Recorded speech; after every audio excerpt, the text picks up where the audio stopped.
بھارتی فوج نے GT روڈ سے پے در پے حملے شروع کر دیے۔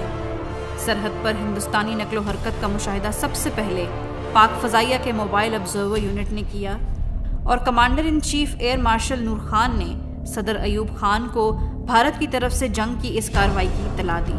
بھارتی فوج ایک ہی دن میں لاہور پر قبضہ کرنے کا منصوبہ بنا چکی تھی، حتیٰ کہ بھارتی اخبارات سے کہا گیا کہ وہ 6 ستمبر کی شام کو اہم اعلان کا انتظار کریں، لیکن بھارتی ناپاک عزائم کو پاک فضائیہ کے شاہینوں نے خاک میں ملا دیا۔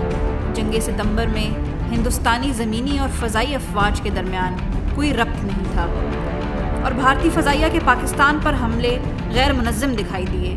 6 ستمبر کو صبح پاک فضائیہ کے طیارے کامبیٹ ایئر پیٹرولنگ پر تھے جب ان کا رخ کیسر ریڈارز نے بھارتی فضائیہ کے 4 مسٹیئر طیاروں کی طرف کیا جو وزیر آباد کے قریب پاکستانی ریل پر حملہ کرنا چاہتے تھے۔ طیارے میں خرابی کی وجہ سے فلائٹ لیفٹیننٹ امجد کو سرگودھا واپس آنے کی ہدایت دی گئی، جبکہ فلائٹ لیفٹیننٹ آفتاب عالم نے اکیلے ہی 4 بھارتی طیاروں کا مقابلہ کیا۔ آواز کی رفتار سے تیز پرواز کرتے ہوئے فلائٹ لیفٹیننٹ آفتاب نے بھارتی طیاروں کو مار بھگایا۔ فلائٹ لیفٹیننٹ آفتاب تاریخ کے پہلے پائلٹ ہیں جنہوں نے سپر سونک طیارے سے دشمن کے طیارے کو شوٹ ڈاؤن کیا۔ دریں اثنا چھم سیکٹر میں پاک فوج کو کلوز ایئر سپورٹ فراہم کرنے کے لیے اسکواڈرن لیڈر سجاد حیدر کی قیادت میں 19 اسکواڈرن کے 6 سیبر طیارے پشاور سے روانہ ہوئے۔ ٹینکوں میں لاہور کی طرف بڑھنے والی بھارتی فوج کو روکنے کے لیے اس فارمیشن کو لاہور کی طرف موڑ دیا گیا۔ سجاد نے اپنے 2 ونگ مین کو ٹاپ کور فراہم کرنے کا حکم دیا اور خود بھارتی ٹینکوں پر 4 جہازوں کی فارمیشن میں فضائی حملے کی قیادت کی۔ اس فارمیشن نے کامیابی سے بھارتی فوج کو نشانہ بنایا اور ان کی پیش قدمی کو اس مقام پر روک دیا۔ بھارتی فوج نے بعد میں اس بات کا اعتراف کیا کہ پاک فضائیہ نے اس قافلے کی تمام تر گاڑیاں اور ٹینک ناکارہ کر دیے تھے۔ پاک فضائیہ کے اس حملے نے سرحد کے ساتھ ہندوستانی فوج کی لائنوں کو درہم برہم کر ڈالا اور پاکستانی فوج کو مضبوط پوزیشن قائم کرنے میں مدد دی۔ جنگ ستمبر کے دوران وطن کی فضائی سرحدوں کی حفاظت کے لیے دن رات پاک فضائیہ کے ہوا بازوں نے پروازیں جاری رکھیں۔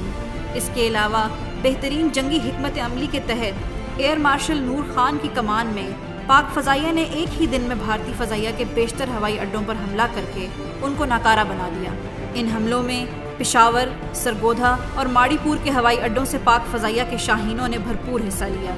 ان حملوں میں اسکواڈرن لیڈر سرفراز رفیقی شہید، squadron leader MM Alam, squadron leader Sajjad Haider, flight lieutenant Saad Hatmi, squadron leader Rais Rafi, flight lieutenant Cecil Chaudhry, squadron leader Najeeb Khan اور فلائٹ لیفٹیننٹ یونس حسین شہید جیسے مایہ ناز ہوا بازوں نے بجلی کی سی تیزی کے ساتھ حملہ آور ہو کر دشمن کے کئی جہاز مار گرائے۔ اسکواڈرن لیڈر MM عالم اور اسکواڈرن لیڈر سجاد حیدر آدم پور اور پٹھان کوٹ کے ہوائی اڈوں پر دشمن کے کئی جہاز تباہ کر کے کامیاب لوٹے، تو دوسری طرف اسکواڈرن لیڈر سرفراز رفیقی اور فلائٹ لیفٹیننٹ یونس حسین نے پلواڑہ کے مقام پر دشمن کے لاتعداد طیاروں کا جمع مردی سے مقابلہ کرتے ہوئے جام شہادت نوش کیا۔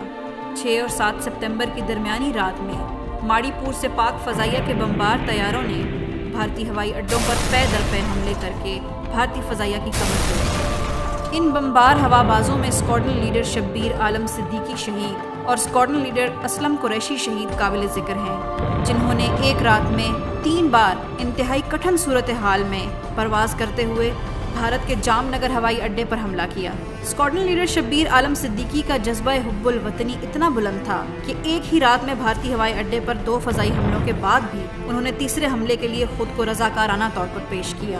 جام نگر پر تیسرے حملے کے دوران اسکواڈرن لیڈر شبیر عالم کا جہاز بھارتی طیارہ شکن توپوں کا نشانہ بنا اور وہ اپنے navigator squadron leader Aslam Qureshi کے ہمراہ جام شہادت نوش کر گئے۔ بے مثال حب الوطنی اور جرت کے مظاہرے پر حکومت پاکستان نے قوم کے ان بہادر سپوتوں کو ستارہ جرت سے نوازا۔